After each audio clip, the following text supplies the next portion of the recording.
पलांगी CG शिक्षा में आपका स्वागत करता हूं। हम देख रहे हैं कक्षा 10वीं विज्ञान का 14 इकाई जिसका नाम है प्रजनन, वृद्धि और पोषण, है ना। ये जैविक क्रिया, वृद्धि और प्रजनन, ये हम लोग देख रहे हैं। इससे पहले वाला जो क्लास था उसमें हम लोग जो है कुछ चर्चा किए थे। प्रजनन क्या है, वृद्धि क्या है, परिवर्धन क्या है। उसके अलावा लैंगिक जनन किसे कहते हैं, मैं आपको बताया था कि लैंगिक जनन वह प्रक्रिया होता है जिसमें प्रत्यक्ष रूप से नर और मादा क्या करता है, आपका जो है भाग लेता है और भाग लेकर के एक युग्मनज का निर्माण करता है। वो हमारा क्या होता है, लैंगिक जनन होता है। वो देख चुके थे।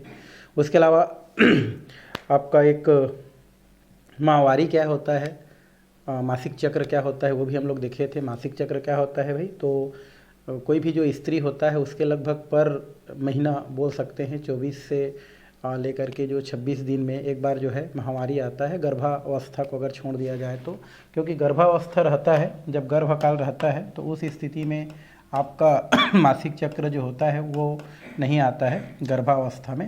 बाकी जो है हर महीना में जो स्त्री होता है उनको क्या होता है, आपका मासिक चक्र चलता है। और ये जो मासिक चक्र होता है वह उनके जो अंडाणु होते हैं, अंडाणु जो होता है, इस अंडाणु का निषेचन न हो पाने के पश्चात जो है क्या होता है, वही अंडाणु आगे क्या हो जाता है, निषेचित न होने के कारण जो है गर्भाशय से क्या हो जाता है, स्रावित हो जाता है ना, रक्त के रूप में, या बोल सकते हैं हम लोग जो है सिलेस्मा के रूप में क्या हो जाता है, स्रावित होता है। वही आपका क्या कहलाता है, माहवारी कहलाता है। मतलब हम ये बोल सकते हैं कि माहवारी एक ऐसी प्रक्रिया होता है जिसमें जो गर्भाशय होता है, गर्भाशय से जो रक्त होता है या जो सिलेस्मा होता है उसका क्या होता है, आपको बाहर निकलना होता है।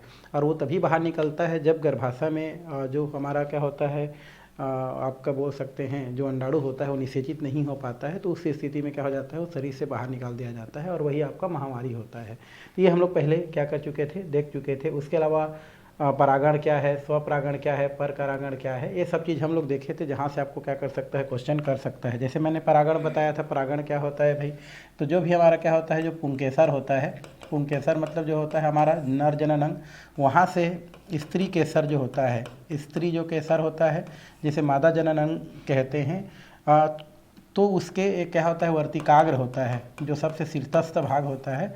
तो पुंकेसर से, है ना, पराग कणों का स्त्री केसर के वर्तिकाग्र तक पहुंचना, या ये बोल सकते हैं कि पुंकेसर का जो कि नर जनन तंत्र होता है उसका वर्तिकाग्र के शीर्षों पर जाना, है ना। पुंकेसर जो होता है जो कि नर जनन तंत्र होता है उसके द्वारा जो पराग कण होता है उस पराग कण का वर्तिकाग्र के द्वारा किस में जाना, स्त्री केसर में जाना, मादा जनन में जाना, मादा जो जनन तंत्र है उसके पास जाना ही क्या कहलाता है, आपका परागण कहलाता है। तो ये सारे चीज़ हम लोग क्या कर चुके थे, इससे पहले वाला क्लास में देख चुके थे। आपके इसमें थोड़ा सा और कुछ बताया गया है। क्रियाकलाप जो आपका क्या दिया गया है, जो 3 दिया गया है, क्रियाकलाप 3 में आपको छोटा सा यहाँ पर क्रियाकलाप करके देखने के लिए बोला गया है। तो क्रियाकलाप में अगर हम बात करें तो क्रियाकलाप 3 में आपको दिया गया है, आप क्या कीजिए, बोल रहे हैं गमला ले लीजिए, है ना, गमला लीजिए और गमला में थोड़ा सा मिट्टी ले करने के बाद उसमें आप बीज जो होता है, बीज को क्या कर दिए, आप छोड़ दीजिए और उसमें थोड़ा सा पानी डाल दीजिए और उसको पर डे आप क्या कीजिए, अवलोकन कीजिए, रोज़ देखते रहिए। जिस बीज को आप लगाए हैं गमला में या जो भी आपके पास संसाधन है उसमें, उसको आप रोज़ देखिए और रोज़ उसमें होने वाले परिवर्तन को आप देखते रहें। और ये प्रक्रिया लगभग आप 30 दिन तक करें और 30 दिन में होने वाले जो भी उनमें परिवर्तन हैं उनको आप देखते रहें। आप पाएंगे कि आपका शुरू दिन से, जिस दिन से आप बीज को छिड़के हैं गमला में, उस दिन से लेकर के आपका जो 30वां दिन है तब तक कुछ न कुछ उसका स्थिति में क्या होता है, परिवर्तन आपको अवश्य ही क्या होता है, दिखाई देता है। अब उसमें जो है बहुत सारा चीज़ दे सकते हैं, पहले दिन, दूसरा दिन, तीसरा दिन, चौथा दिन, 5वां दिन, 6वां दिन, 7वां दिन, 8वां दिन, जो भी 9वां 10वां दिन क्या परिवर्तन हुए, कब उसमें आपका 2 पत्ती उत्पन्न हुए, ठीक है, उसके बाद 4 पत्ती कब हुए, है ना, उसके बाद 6 पत्ती कब हुए, फूल कब निकले, तना कब निकले, ये सारे चीज़ जो है आप अवलोकन कीजिए और अवलोकन करके आप देखेंगे कि रोज़ कुछ न कुछ क्या होता है, उनमें परिवर्तन या वृद्धि अवश्य क्या होता है, आपको दिखाई देता है। अर्थात हम ये बोल सकते हैं कि कोई भी जो हमारा क्या होता है, जो जीव होता है उनका जो है वृद्धि जो है बोल सकते हैं, और जो परिवर्धन होता है वो प्रजनन का एक क्या होता है, आवश्यक भाग होता है। मतलब हम ये बोल सकते हैं कि जो प्रजनन होता है उस प्रजनन के लिए आपका वृद्धि और परिवर्धन बहुत ही क्या होता है, आवश्यक होता है। एक वृद्धि और एक होता है हमारा परिवर्धन। तो दो चीज़ है, एक परिवर्धन होता है और एक क्या होता है, वृद्धि होता है। ये दोनों क्या होता है, आपका प्रजनन के एक आवश्यक क्या होते हैं, महत्वपूर्ण क्या होते हैं, भाग होते हैं। और कोई भी जो है वृद्धि या परिवर्धन के लिए या प्रजनन के लिए कुछ ऊर्जा की क्या होता है, आपका आवश्यकता होता है। ये हम क्या कर सकते हैं, यहाँ से बोल सकते हैं। यहाँ पर कुछ क्वेश्चन दिया गया है कि क्या जो है बोल सकते हैं कि जो पौधे होते हैं उस पौधों में वृद्धि क्यों होते हैं, है ना, उसमें किस प्रकार से वृद्धि पाई जाती है। उसके अलावा जो भी पौधे होते हैं उनके कोशिका में विभाजन किस प्रकार से होता है। तो कुछ क्वेश्चन यहाँ पर कर सकते हैं। तो क्रियाकलाप जो 3 हैं उसको आप क्या कर सकते हैं, आसानी से जो है करके देख सकते हैं और होने वाले परिवर्तन को आप बता सकते हैं और उसके आधार पर ये समझ सकते हैं कि प्रजनन में वृद्धि और परिवर्धन का एक महत्वपूर्ण क्या होता है, आपका एक योगदान होता है या जरूरी होता है। तो ये क्रियाकलाप 3 हैं जो आपको करके देखने के लिए होता है। चलिए आगे हम लोग क्या करते हैं, चलते हैं। ये दिया है हमारा कोशिका विभाजन एवं वृद्धि और परिवर्धन, ये हमको देखना है। वैसे आप जानते हो हमारे शरीर में कुछ चीज़ है जो आपका होना आवश्यक होता है, जिसमें एक हमारा होता है वृद्धि, है ना, वृद्धि, एक होता है मरम्मत, एक क्या होता है मरम्मत, और एक हम लोग बोल सकते हैं, हम लोग जो है आगे जो है वृद्धि बोल सकते हैं, मरम्मत बोल सकते हैं। उसके अलावा आपका जो है परिवर्धन बोल सकते हैं। तो कुछ हमारा भाग हैं, वृद्धि है, आपका मरम्मत है, परिवर्धन है। ये हमारे शरीर में होने वाला एक क्या होता है, आपका महत्वपूर्ण भाग होता है। और ये सब जो है आपके प्रजनन का एक क्या होता है, हिस्सा होता है। वृद्धि होना मरम्मत का या परिवर्धन, ये सब क्या होते हैं प्रजनन के क्या होते हैं, हमारे भाग होते हैं भाई। ये प्रजनन के क्या होते हैं, भाग होते हैं, है ना। प्रजनन के फलस्वरूप ही वृद्धि, मरम्मत या परिवर्धन आपको क्या होता है, दिखाई देता है। अब ऐसा नहीं है कि भाई इसमें वृद्धि हो रहा है, मरम्मत या कई परिवर्धन हो रहा है तो उसमें प्रजनन की क्रिया हो, ऐसा नहीं। क्योंकि शरीर में क्या होता है, अलग अलग हिस्सों में क्या होते रहता है, हर समय हर टाइम क्या होते रहता है, कोशिका में क्या होता है, आपका विभाजन होते रहता है। उससे आपका जो है फिर अंगों में क्या होते रहता है, वृद्धि होता रहता है। तो हम पर्टिकुलर ये नहीं बोल सकते हैं कि जो है जीवों में वो प्रजनन हो रहा है, ऐसा नहीं बोल सकते। लेकिन कोशिका का बंटना भी प्रजनन के अंतर्गत आता है ना। ये आपका प्रजनन की स्थिति में किया जाता है। लेकिन हम ये बोल रहे हैं कि मान लो हमारे किसी अंग में क्या हो रहा है, कोशिका का विभाजन हो रहा है, वो पार्ट आपका क्या हो रहा है, ग्रोथ कर रहा है। तो ऐसा नहीं बोल सकते कि पर्टिकुलर वो जीवों में प्रजनन हो रहा है। लेकिन हम देखें पूरे संपूर्ण जीव को तो कहीं ना कहीं क्या होते रहता है, उनके किसी न किसी अंग में क्या होता है, आपका जो वृद्धि है, मरम्मत है या अन्य प्रक्रिया वो चलता रहता है, जो कि एक प्रजनन की श्रेणी के अंतर्गत क्या किया जाता है, रखा जाता है। क्योंकि वृद्धि और मरम्मत जो होता है वो आपका जो है कोशिका के विभाजन के फलस्वरूप ही होता है। और इस स्थिति में आप ग्रोथ कर रहे हैं, मतलब प्रजनन का एक हिस्सा होता है। ठीक है, इस प्रकार से इसको हम क्या कर सकते हैं, बता सकते हैं। उसके अलावा अगर हम बात करें तो इसमें आपका क्या होता है, जो है कुछ जो क्या होता है, आपका प्रजनन में जो भी कोशिका विभाजन होता है या प्रजनन या जिन अंगों में क्या होता है, प्रजनन होता है और उस प्रजनन के फलस्वरूप कोशिका विभाजन हो, तो बोल सकते हैं प्रजनन अंगों में कोशिका विभाजन, है ना, के फलस्वरूप जो भी नया कोशिका बनता है उसे जनक कोशिका के नाम से क्या किया जाता है, जाना जाता है। तो बोल सकते हैं कि प्रजनन अंगों में कोशिका विभाजन से बना जो कोशिका होता है वो जनक कोशिका कहलाता है। तो यहाँ से क्वेश्चन बन सकता है हमारा, तो क्या लिख सकते हैं हमारा, प्रजनन अंगों में, प्रजनन यहाँ से लिख सकते हैं हम लोग, प्रजनन अंगों में कोशिका विभाजन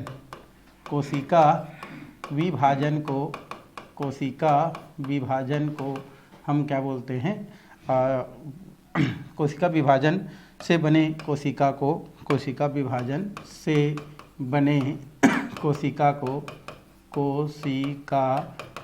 जनक कोशिका कहते हैं। तो इस तरीक़ा से आप जनक कोशिका को क्या कर सकते हैं, बता सकते हैं। तो प्रजनन अंगों में जो भी कोशिका विभाजन होता है तो उससे हमारा जनक कोशिका का क्या होता है, आपका निर्माण होता है। तो इस तरह से कुछ बातें इसके अंतर्गत क्या किया जा सकता है, बोला जा सकता है। और ज़्यादा कुछ नहीं है, बस इतना ही है, इतना हम क्या कर सकते हैं, बोल सकते हैं। थ्योरी है ज़्यादातर, इसमें और हमको कुछ ज़्यादा करने की ज़रूरत नहीं है भाई। तो ये तो हो गया आपका कुछ बातें। चलिए अब हम थोड़ा सा चलते हैं कोशिका विभाजन की ओर। कोशिका विभाजन क्या होता है इसको हम लोग पहले क्या करते हैं, जानते हैं। कोशिका विभाजन किसे कहते हैं, कोशिका विभाजन क्या है, उसको हमको देखना है। आपने कक्षा 9वीं में पढ़ा होगा कि जो है कोई भी जो क्या होता है हमारा जो नई कोशिका होता है, कौन सा कोशिका हमारी नई कोशिका पूर्ववर्ती कोशिकाओं के विभाजन से बनती है। पूर्ववर्ती है ना कोशिकाओं के पूर्ववर्ती कोशिकाओं के विभाजन से बनती है या पूर्ववर्ती कोशिकाओं के विभाजन से बनती है, कोशिकाओं के विभाजन से बनती है।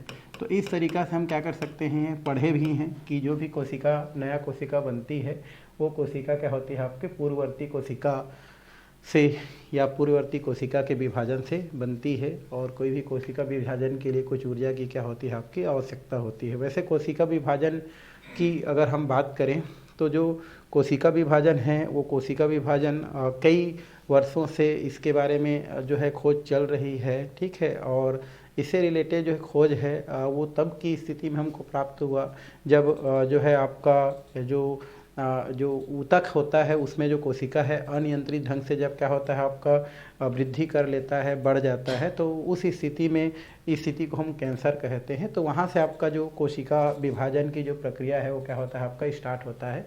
तो सबसे पहले कोशिका विभाजन क्या होता है भाई, तो कोशिका विभाजन का मतलब होता है यदि कोई कोशिका विभाजित होकर के 1 से 2 या 2 से 4 भागों में क्या हो जाता है बढ़ जाता है, तो वही आपका क्या कहलाता है आपका कोशिका विभाजन कहलाता है। और कोई भी कोशिका जो विभाजित होता है वो पूर्ववर्ती कोशिका के विभाजन से क्या होता है आपका नए कोशिका का क्या होता है निर्माण होता है। और ये जो कोशिका विभाजन की जो प्रक्रिया है उसका 300 वर्षों से लगभग खोज चल रही है। और सबसे पहले इनका जो खोज है वो आपका जो ऊतकों में अनियंत्रित जो विभाजन होता है जिसे हम कैंसर की स्थिति कहते हैं से क्या होता है वहाँ से पता चलता है, या वहीं से पता चला है कि किस प्रकार से कोशिका में क्या होता है आपका विभाजन होता है।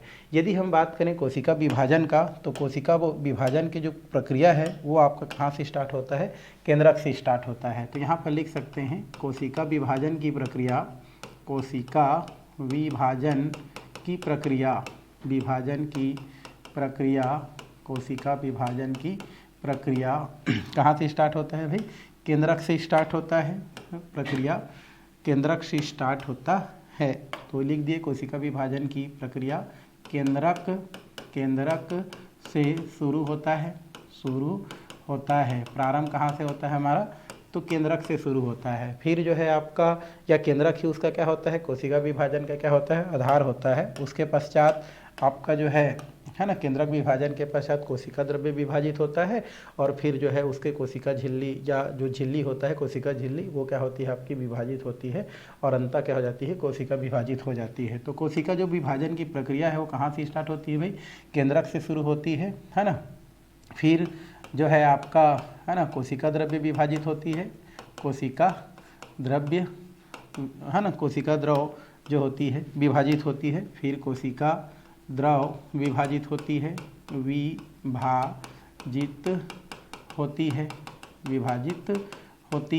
कोशिका द्रव क्या होती है आपकी विभाजित होती है। और उसके बाद और है ना और अंत में जो कोशिका झिल्ली होती है, कोशिका झिल्ली क्या होती है आपकी विभाजित होती है, कोशिका झिल्ली विभाजित होती है। तो इस तरीक़ा से बताई जा सकती है कि जो कोशिका विभाजन की जो प्रक्रिया होती है वो प्रक्रिया कहाँ से स्टार्ट होती है भाई, तो केंद्रक से स्टार्ट होती है। और फिर आगे जो है फिर केंद्रक के बाद जो है कोशिका द्रव्य विभाजित होती है और अंत में कोशिका झिल्ली विभाजित होती है। और इस तरीक़ा से एक कोशिका से 2 कोशिका या 2 से 4 कोशिका क्या हो जाती है आपकी बन जाती है। तो इस तरीक़ा से इसको क्या की जा सकती है बताई जा सकती है ना, देखी जा सकती है।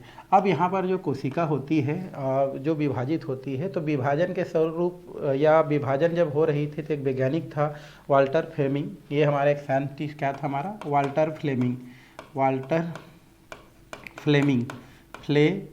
बोलते हैं। वाल्टर जो फ्लेमिंग नाम का जो साइंटिस्ट था, उन्होंने कोशिका विभाजन जब हो रहा था तो उन्होंने एक धागे नुमा संरचना देखा, धागे नुमा है ना कोशिका विभाजन के अध्ययन से है ना वाल्टर फ्लेमिंग द्वारा कोशिका विभाजन के अध्ययन से कोशिका विभाजन विभाजन, है ना, के अध्ययन से एक धागे नुमा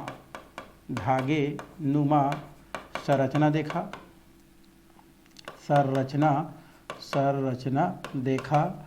और उस संरचना को मिटोसिस कहा, मियोसिस, है ना, उसे और उस संरचना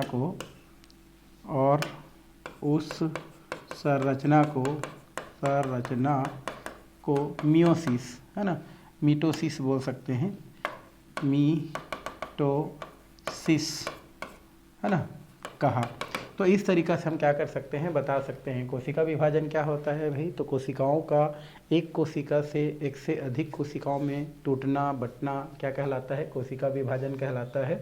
कोशिका विभाजन की जो प्रक्रिया होता है, एक प्रक्रिया आपका कहाँ से स्टार्ट होता है, आपका केंद्रक से स्टार्ट होता है। केंद्रक विभाजित होने के पश्चात उसके चारों तरफ पाए जाने वाले कोशिका द्रव्य विभाजित होता है और अंत में कोशिका झिल्ली क्या हो जाता है, विभाजित हो जाता है। वाल्टर जो फ्लेमिंग नाम का वैज्ञानिक है, उन्होंने देखा कि जिस समय कोशिका विभाजन होता है उस समय उन्होंने अध्ययन से पाया कि एक धागे नुमा क्या होता है, संरचना को देखा और उस संरचना को मिटोसिस बोला, जो कहाँ पर होता है, केंद्रक में पाया जाता है। जो क्या होता है हमारा, केंद्रक में पाया जाता है, केंद्रक में पाया जाता है। इसको उन्होंने क्या किया, देखा। बाद में पता चला कि जो क्या होता है, जो केंद्रक में एक आनुवांशिक पदार्थ क्या होता है, डीएनए होता है और वो जो डीएनए होता है वही हमें जो लक्षण होता है, ये लक्षण को क्या करता है, एक पीढ़ी से दूसरी पीढ़ी को क्या करता है, स्थानांतरित करता है। तो इस तरीक़ा से डीएनए के बारे में पता चला। तो यहाँ पर अध्ययन से पता चला कि जो केंद्रक होता है उसमें एक आनुवांशिक पदार्थ क्या होता है, डीएनए होता है। तो यहाँ से बोल सकते हैं अध्ययन से पता चला कि केंद्रक में किसमें भी हमारा, केंद्रक में एक आनुवांशिक पदार्थ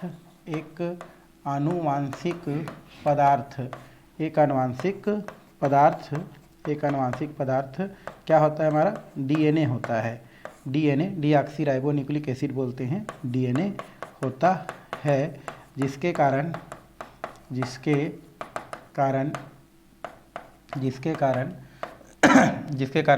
गुण एक पीढ़ी से दूसरे पीढ़ी में क्या होता है आपका, स्थानांतरित होता है। तो इस तरीक़ा से हम लोग बता सकते हैं कि जो कोशिका होता है, कोशिका आपने पढ़ चुका है, ये हमारा एक कोशिका है। तो कोशिका में क्या होता है, केंद्रक होता है और इस केंद्रक में क्या पाया जाता है, डीएनए क्या होता है, पाया जाता है। डीएनए वही धागेनुमा संरचना क्या होता है आपका, रियल में डीएनए होता है, जिसको वाल्टर फ्लेमिंग ने देखा है। और ये जो डीएनए होता है ये क्या होता है, आनुवांशिक कारक होते हैं। आनुवांशिक कारक मतलब यही कोई भी गुण को एक पीढ़ी से दूसरे पीढ़ी में क्या करते हैं, पहुंचाते हैं। तो ये हमारे क्या होते हैं भाई, आनुवांशिक कारक होते हैं। या इसमें ऐसे कुछ पदार्थ जैसे इकाइयाँ होती है जो कि एक पीढ़ी से दूसरे पीढ़ी में जो भी हमारे क्या होती हैं आपकी जो गुण है उनको लाने ले जाने का काम करती हैं। तो इस तरीक़ा से आपको पता चल गया कि जो केंद्रक होता है उसमें एक हमारा आनुवांशिक पदार्थ क्या होता है, डीएनए होता है। और ये जो डीएनए होता है वही जो है कोई भी जो गुण होता है उसको एक पीढ़ी से दूसरी पीढ़ी क्या करता है, स्थानांतरित करता है। ये जो डीएनए होता है, ये डीएनए की अगर हम बात करें तो अगर हम मनुष्य की बात करें तो मनुष्य में लगभग जो है आपका 23 जोड़े क्या होते हैं आपके डीएनए होते हैं। ये जो डीएनए होते हैं, डीएनए को एक साथ हम लोग जो है इसे गुणसूत्र के भी नाम से जानते हैं। डीएनए को क्या बोलते हैं हम लोग, गुणसूत्र भी बोलते हैं। डीएनए को हम लोग क्या बोलते हैं भाई, गुणसूत्र भी कहते हैं, गुणसूत्र भी कहते हैं। ये रियल में डीएनए जो होता है को क्या बोलते हैं भाई, डीएनए को गुणसूत्र भी कहते हैं। क्या बोलते हैं इसको, गुणसूत्र कहते हैं, गुणसूत्र कहते हैं। तो ये जो डीएनए है उसको गुणसूत्र कहते हैं। और मनुष्य में कितना हमारा, मनुष्य में 46 गुणसूत्र हैं हमारे। 46 क्या है होते हैं, गुणसूत्र हैं। 23 जोड़े हमारे क्या होते हैं, गुणसूत्र हैं। तो इस तरीक़ा से बोल सकते हैं जो डीएनए होते हैं को एक साथ हम क्या बोलते हैं, जिसमें गुणसूत्र कहते हैं। और मनुष्य में कितने गुणसूत्र हैं हमारे? 46 क्या होते हैं गुणसूत्र उपस्थित हैं, जिसको 23 जोड़े गुणसूत्र कहते हैं, जिसमें से आपका 44 जो गुणसूत्र होते हैं वो एक समान होते हैं, और आपका 2 गुणसूत्र जिसको एक्स और वाई से शो करते हैं, जो कि आपका नर और मादा को विभेद करता है। एक्स जो है मादा को और वाई जो होता है नर को क्या करता है? विभेद करता है। वो क्या होते हैं? पाए जाते हैं। इस प्रकार से इसको बता सकते हैं। डीएनए जो होते हैं वो 3 चीज़ों से मिलकर बने होते हैं भाई। ये जो डीएनए हैं ये डीएनए 3 भागों से मिलकर बने होते हैं। इसमें एक होता है हमारा पेंटोस शर्करा पाए जाते हैं। इसमें क्या होते हैं हमारे? पेंटोज शर्करा बोलते हैं, डीऑक्सीराइबोन्यूक्लिक एसिड बोलते हैं इसको। तो ये जो डीएनए होता है उसमें क्या होता है? पेंटोज शर्करा भी क्या होता है? मिलकर बना होता है। तो ये हम लोग बोल सकते हैं डीएनए। डीएनए में क्या क्या होते हैं? एक होते हैं हमारे पेंटोज शर्करा, एक हमारे क्या होता है? पेंटोज हो गया है ना, शुगर बोल सकते हैं, ये पाया जाता है। एक हमारा फास्फेट समूह पाया जाता है, ये हमारा क्या होता है? फास्फेट समूह। और ये क्या होता है हमारा? जो है नाइट्रोजनी बेस होता है ना। नाइट्रोजनी क्या होता है हमारा? नाइट्रोजिनस बोल सकते हैं। बेस क्या होता है आपका? पाया जाता है। तो डीएनए जो होता है जो कि आनुवंशिक कारक होता है, ये जो होता है ये आपके क्या होते हैं? 3 भागों से मिलकर बना होता है, पेंटोज शर्करा, फास्फेट, और एक क्या होता है हमारा? नाइट्रोजनी बेस से क्या होता है आपका? मिलकर बना होता है। और एक मनुष्य में जो डीएनए हैं या जो गुणसूत्र हैं वो कितने होते हैं? 46 होते हैं, जिसमें 44 क्या होते हैं आपके? एक समान, और क्या होते हैं हमारे? 2 अलग अलग होते हैं।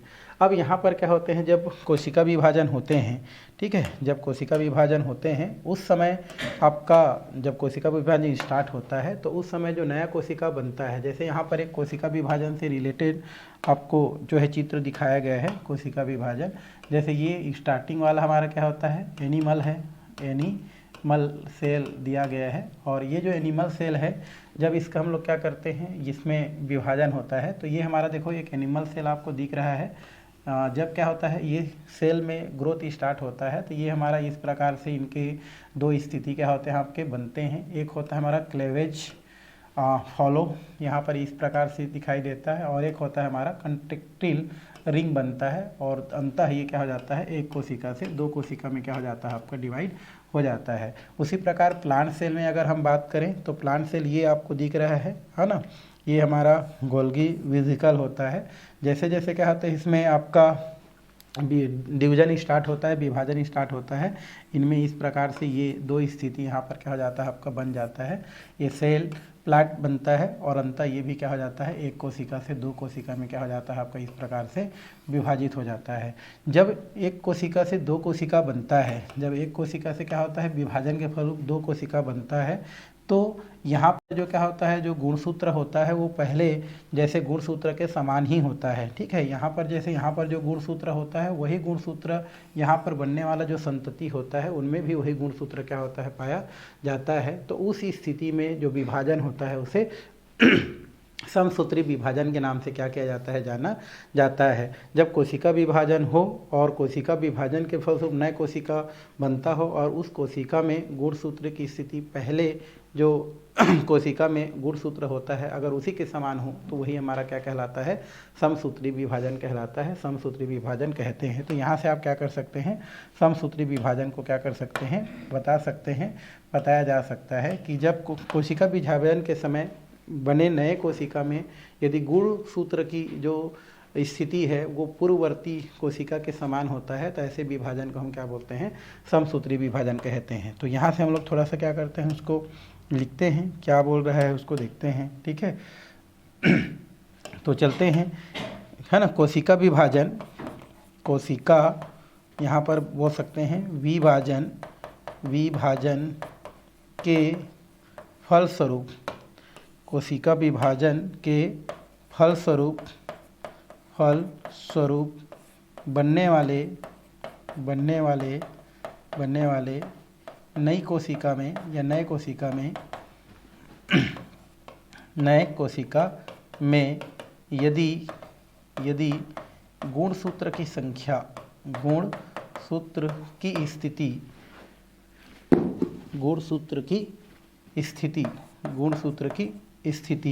यहाँ पर लिख सकते हैं गुणसूत्र की स्थिति, है ना। गुणसूत्र की स्थिति पूर्ववर्ती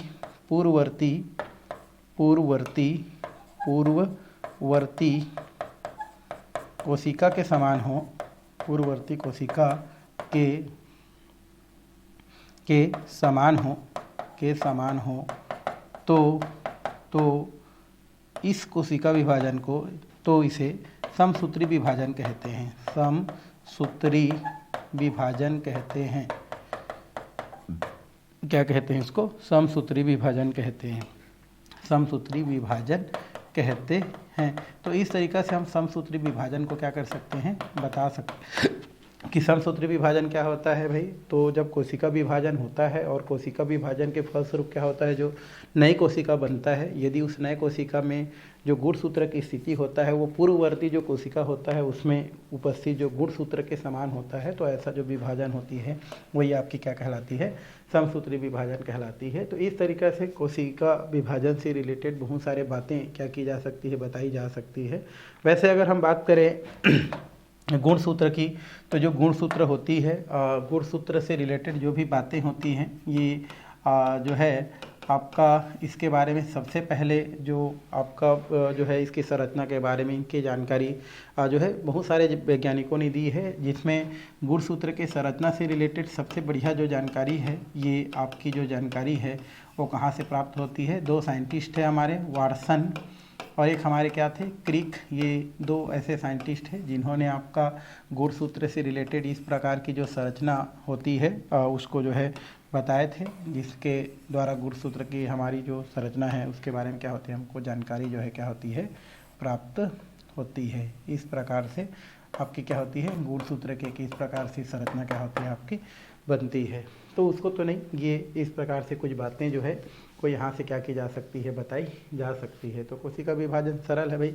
कोशिका विभाजन क्या होती है, तो कोशिकाओं का एक कोशिका से दो कोशिका या दो कोशिका से चार कोशिका का बनना ही आपके रियल में क्या कहलाती है, कोशिका विभाजन कहलाती है। यहाँ से क्वेश्चन पूछ सकती है भाई, समसूत्री विभाजन किसे कहते हैं। तो समसूत्री विभाजन क्या होता है, तो समसूत्री विभाजन वह विभाजन होता है जिसमें विभाजित हुई नई कोशिका में गुणसूत्र की संख्या पूर्ववर्ती जो कोशिका होता है उनमें उपस्थित गुणसूत्र की संख्या के समान होता है या उसकी स्थिति सेम टू सेम होती है, तो उसी को हम लोग समसूत्री विभाजन कहते हैं। हमारे शरीर में कितने गुणसूत्र होते हैं, 46 गुणसूत्र हैं, ये हम लोग देख सकते हैं। और आपका जो बोल सकते हैं विभाजन की प्रक्रिया कहाँ से स्टार्ट होती है, आपके केंद्रक से स्टार्ट होती है। तो इस तरीके से क्या किया जा सकता है भाई, उसको बताया जा सकता है। आगे है आपका विभाजन की अवस्था दिया गया है, साथ में कोशिका का जीवन काल भी क्या किया गया है, दिया गया है। वैसे विभाजन की जो अवस्था है इसको दो अवस्था दिया गया है, ग्रोथ 1 और एक हमारा क्या होता है, हमारा ग्रोथ 2।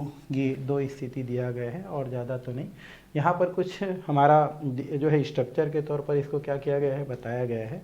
सबसे पहले क्या होता है, हमारा जो सेल होता है, ये जो सेल होता है ये हमारा क्या है, सेल है, ये आपको दिख रहा है, ये हमारा क्या होता है भाई, सेल होता है। इसमें सबसे पहले क्या होता है हमारा समसूत्री, अगर हम बात करें समसूत्री विभाजन होता है, जिसे हम लोग क्या बोलते हैं, हम लोग यहाँ पर मिटोसिस हम लोग बोल सकते हैं। जिसमें क्या होता है, आपका जो समसूत्री विभाजन होता है उसमें एक डीएनए जो होता है या एक गुणसूत्र होता है, उस एक गुणसूत्र से आपका क्या होता है, आपका दो गुणसूत्र बनता है। और फिर उसके पश्चात क्या होता है, ये जो हमारा जो सेल होता है उस सेल में पहले तो क्या होता है, केंद्रक में जो हमारा क्या होता है, जो गुणसूत्र होता है उसको स्थिति 1 से कितना होता है, आपका 2 होता है। और फिर वैसे तो आप ये बोल सकते हैं कि जो कोशिका विभाजन होता है ये हमारा क्या होता है, सेल होता है। सेल में हमारे क्या होते हैं, हमारे गुणसूत्र होते हैं। इस प्रकार से जब उसमें डिवीजन होता है तो पहले तो केंद्रक में क्या होता है, स्थिति आपको देखने को मिलता है। फिर ये विभाजन कहाँ पर जाता है, द्रव कोशिका जो होता है, कोशिका द्रव के पास जाता है। और इस प्रकार से क्या होता है, आपका एक सेल से दो सेल बनने के लिए क्या हो जाता है, आपका स्थिति आपका निर्मित होता है। फिर ये हमारा एक स्थिति हो जाता है जिसको ग्रोथ 1 अवस्था बोलते हैं, पश्च सूत्र है ना, अंतराल प्रवस्था कहते हैं। और एक हमारा क्या होता है आगे सेकेंड नंबर 1 जिसको जी विश्रामावस्था कहते हैं। फिर आगे एक हमारा क्या होता है, कोशिका जो है इस प्रकार से जो है दो इसके डीएनए जो है डीएनए बनते हैं। फिर ये डीएनए जो है आपका इस प्रकार से 1 से 2 कोशिका बनते हैं और ये प्रोसेस क्या होते रहते हैं, आपके चलते रहते हैं। तो इस तरीक़ा से इसको हम क्या कर सकते हैं, बता सकते हैं। तो फिलहाल आज का जो क्लास है वो हम लोग यहीं पर क्या करते हैं, समाप्त करते हैं। और आने वाले जो क्लास है उसको हम लोग जो है आगे से देखने वाले हैं।